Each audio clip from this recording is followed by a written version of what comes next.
work with firms, how do you really know when is the right time for a firm to exit? So I just want to say hello to everybody and thank you today for coming along and listening to me talk. We run a programme within our business. We call it the Exit Right process. And it's very important. You owe it to yourselves as business owners, you owe it to your family, you owe it to your staff, and you owe it to your clients to get your exit right. And the reality is everybody exits. You either walk out, you're pushed out, or you're wheeled out. And option one is the only option that you have control over. And that is what the Exit Right process is all about. It's about giving the sellers control over their exit. So without rushing to market, first of all, we need to assess, is it the right time? Okay, and this falls into two parts. This is about being personally ready, as well as being business ready. And you're all financial advisors here, so you talk a lot with your own clients about their personal objectives. And that's where we start. What are your objectives for exit? And what does life look like after you exit? Because this is a huge change, this is a massive shift that you're going to go through, and you've got to make sure that you're emotionally prepared for that journey. So once we've established that you're personally ready, it's then a case of looking at your business and saying, is my business in the right position for me to be able to maximise my opportunity when it comes to exiting? And that's about understanding, what does the process ahead entail? And so often, businesses will come to us, they've already had approaches, or they've already perhaps even had offers, had meetings, and actually we scratch into the bonnet and those businesses are not quite ready. This is your time. Before you enter the actual exit process, where maintaining momentum is key, this is your time to say, what does the process ahead look like? Am I going to achieve the value from my business that I want to achieve? Are there any gaps that I need to fill? And what are the areas that acquirers are paying the most attention to at the moment? And by the way, that's reviews. So if you forgot everything that I was to say to you today, my message to everybody would be, the spotlight is on annual reviews, properly documented annual reviews. So assess, what is the process going to entail? What am I going to have to provide? And actually now, should I take a moment to pause? And I think one of the things that you talk about is a business readiness assessment. So I think it'd be really helpful for the audience to understand a little bit about that. Yeah, so this is something relatively new to our process actually. We call it the business readiness assessment. And what we do is we front load the process, because all too often the exit process is shrouded with mystery and you don't know what's going to come next and how much of your time that's going to take. So we front load the process first with businesses, and we take them through a readiness assessment so they can understand, what am I going to have to provide? And they can rag status everything that's going to come. Green, I'm happy I have it. Orange, let me make some amends. And red, oops, there's a gap there to fill. It's on your time, in your control. Brilliant. And I think one of the things that we've all heard about is direct approaches. Yeah. So how often do you find a firm that's had a direct approach that's been able to present themselves in the right way and is truly ready? Who in here has had a direct approach from a broker or a business? Yeah, loads of people.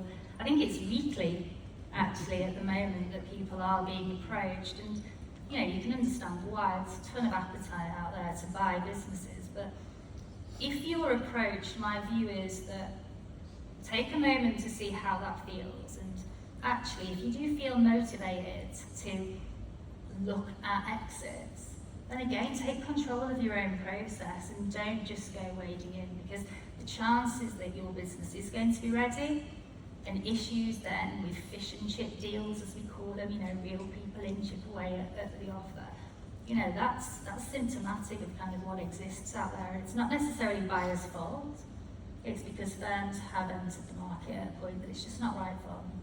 Great, some sound advice there. I think, you know, when we talk about learning objectives, you know, preparation is crucial, and being in control of the process is what I think you're saying. Yeah, absolutely. So when we talk about exiting in the right way, there are so many options and choices for firms to choose from. So how do you help firms to make sure that the exit is right for them? Exiting in the right way, in my view, comes down to, first of all, making sure that you've got the resource around you to go through this process. Quite often we find that business owners are also business writers. Quite often they're compliance oversight. If you think about how many hats you're wearing in your day job, and then you overlay that by going through this massive event, and I can't underestimate just how big this process is. It was easy to sell a business a couple of years ago. Those days are not here anymore. You know, we live now in an environment where interest rates have stabilised, you know, they're back to where they should be. It was cheap debt that really funded this space. Plus, of course, consumer duty, Yes. which is forcing the importance of acquirers integrating these businesses. So it's a huge process that you're about to go through, and what you need to do is you need to build a team around you. And that team should be working for you. And so how do you know if a team are working for you? You're paying them. Build a team that are on your side. So you could need somebody like myself, somebody who's going to introduce you to a range of potential suitors. You're going to need good legal advice, very good legal advice. The hope is the purchase agreement is signed, goes in a drawer, never has to come out again, but if it does have to come out again, you want to know that agreement's tight. Some tax advice, some compliance support, and then of course from firms like yours, Chris, as well, it's working on that data piece. And we could have just sat here probably for 20 minutes and just said data. You are going to have to provide reams and reams of data to get through the exit process successfully.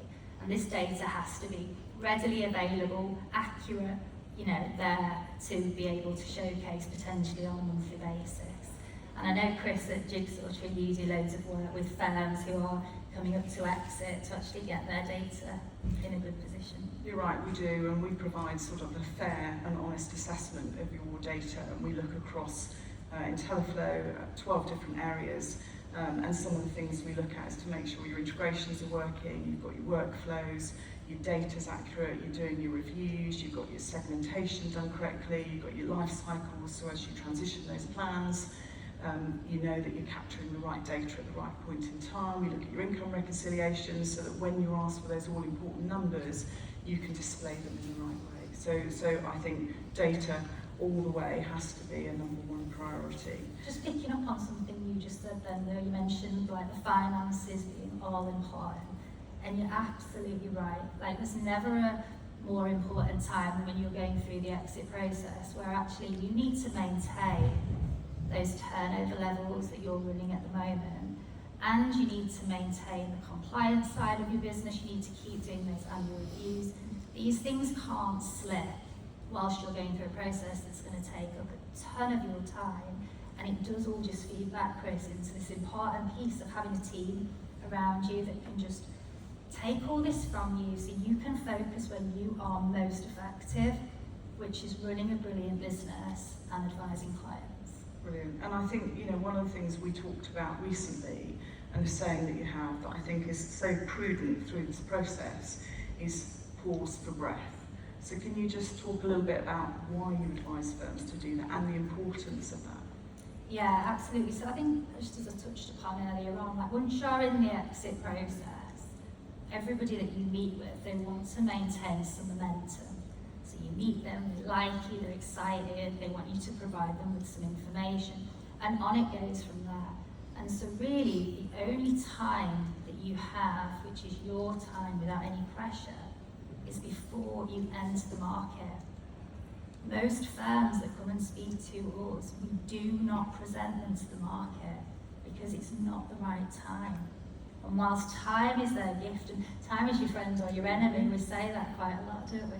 But time is your friend or your enemy, and it's just getting ahead of that, and yeah, just taking that moment to pause, getting your ducks in order. Is that the right saying, or is it ducks in a row? Okay. Doesn't really matter. And then when you do hit the market, you are doing so in the right way. Brilliant. And you talked a little bit about consumer duty. I mean, it's the hot topic at the moment, isn't it? And I suppose if you had one piece of advice around consumer duty, I think you've sort of covered it, what would it be? It's the annual review piece, and actually what that does is it feeds into client segmentation, and it feeds into profitability of your clients, which ultimately is the attractiveness of your business to a buyer. So they need to look at your business and they need to say, is this business being run fairly? Is it being run profitably? Are clients being provided with the right level of support?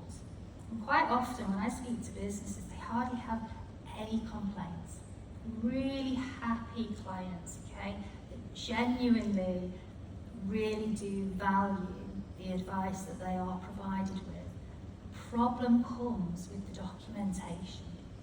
And for a buyer, for somebody who's looking to acquire your firm, they have to be able to feel it. They have to tangibly be able to see that these reviews are done to a standard that the FCA expect, the Consumer Duty expects, the MiFID expects. And sometimes you've got to break a couple of eggs to get your business into that position, and you have to look at your firm and say, well, am I running my clients profitably? Are there some clients in here that I have to disengage from?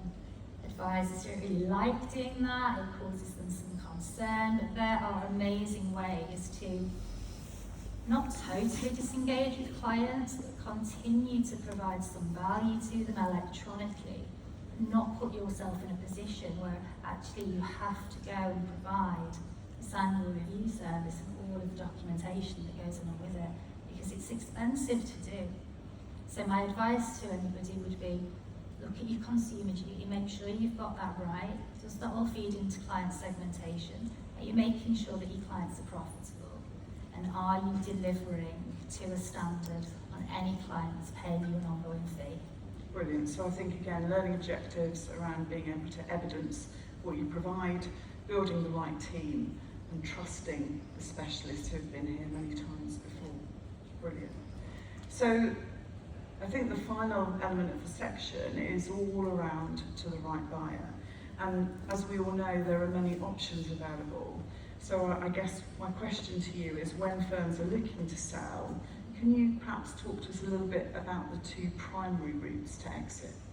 Yeah, so we break it down internally into internal exits and external exits, which keeps it nice and simple for us. But an internal exit is, do you want your business to be taken over by the people that work in it? And that could either be a sale to your team through an employee ownership trust, or it might be a sale to your management team through a management buyout, or a combination of strategies. But of course, whilst a internal exit route can sound great and can give you a really nice legacy, and you know that in terms of what your clients are receiving at the moment, there's not going to be too much upheaval, it depends entirely on people. Getting the right people in your business and retaining the right people. So for the majority of firms, what they actually end up having to do is sell externally and sell on the open market. And what was really interesting was my colleague Brian and I actually, it's probably about a year or so ago, we did a presentation for M&G, for a load of firms that use M&G, and we ran some poll questions as we were going through. One of the poll questions, about 350 or so firms on there, and one of the poll questions we asked was, if you had to sell today, what would be your exit strategy? And most people said we'd have to sell on the open market. But then we said, well, what if you had 5 years to go? What would be your ideal exit strategy if time was your friend, not your enemy? And the majority of business owners would prefer to have their succession plan internally within their business. But it does take a lot of time, because you've got to not just recruit the right people, but you've got to train them and you've got to retain them. And whilst the business is still in your ownership, you've got to start at you go, you've got to put trust in people, you've potentially got to look at minority equity holdings and things like that. So it's a much more involved route, but it can provide an amazing outcome if you get it right. You've just got to have the time to to do it properly. So for the majority of firms, still at this moment, they are having to sell externally on the open market. And here we've got a breadth of buyers. From your local peer that could be quite similar to yourselves, generating fees from clients, really, primarily or exclusively, and they could offer a great cultural fit. But there might be a value trade-off. At the other end of the spectrum, you've got your much larger businesses, your PE-backed firms, or your vertically integrated business, and by virtue of their size and scale, plus the fact that they're trying to grab hold of more of that fee stack if they can, of course they can put forward higher financial offers, typically. But the most important thing is you've got to look beyond the headline. Sellers will still come to us and say, what are the multiples out there at the moment? Business is still selling for 7 to 8 times profit. Business is selling for 3.5 times recurring income. And the reality is you actually only know how much your business is sold for when that last check hits your bank. Because the way that most deals are structured, you might get 50%, 60% or so of your money up front, but then the rest of the money is conditional, and it's conditional on something. And that could be returning the clients, returning the income, maintaining the profitability. And so of course, when you're no longer the owner of the business, you've got to understand, well, what are the terms and conditions attached? And actually, is this going to work for my business? And am I going to receive those deferred consideration payments in full? So it is looking beyond that headline rate, not just being attracted by the business that will offer you 5 times recurring income. I think there's maybe 1 or 2 left in the market that will touch those heights. You ain't getting that money, or chances are you ain't getting that money in full over that period of time because there are so many conditions attached to it. So look beyond the headlines. And I think that's where your expertise comes into play, isn't it? To make sure that firms really look through the detail of the offer and as to whether or not that's going to deliver what you need it to for your business. Yeah.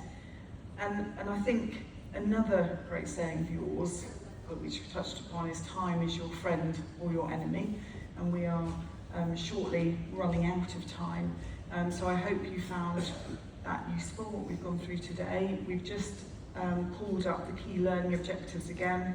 And I think from the final session, you've talked about, plan ahead, look at the detail of the deal to make sure that you fully understand that before entering into any discussions.